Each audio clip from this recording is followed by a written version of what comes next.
Hi, in today's video, I'm going to show you how to view Venmo statements. So first, if you're looking for an inside app tutorial or interface tutorial, this is not the video for you. I truly apologize. So how to view the Venmo statement? Very simple. All you need to do, of course, is, of course, you can export them as well. So we'll access two articles, one from Venmo and one from another place. So all you need to do, just click on the Me tab. You'll find this at the bottom right. Then click on transactions, toggle below your profile picture. So once you click on the Me tab, of course, as we said, we can go to transactions. And of course, you will be able to toggle below your profile picture to view your recent transactions. And that's basically how to view them. If you want to just view them, you're already there. If you want to download them, you'll be able to do so.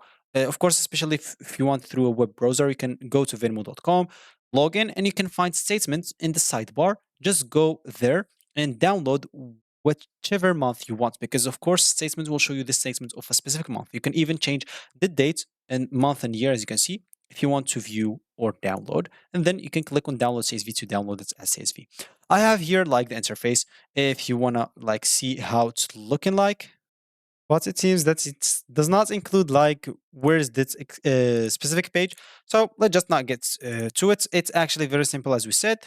To download the statement, you just have to follow this. Click on Me tab, click on transactions, and you can toggle below on your profile picture to view your recent transactions. You can download them from there, or you can download them even from your PC as well if you want to. So that's it for this video. Thank you for watching and goodbye.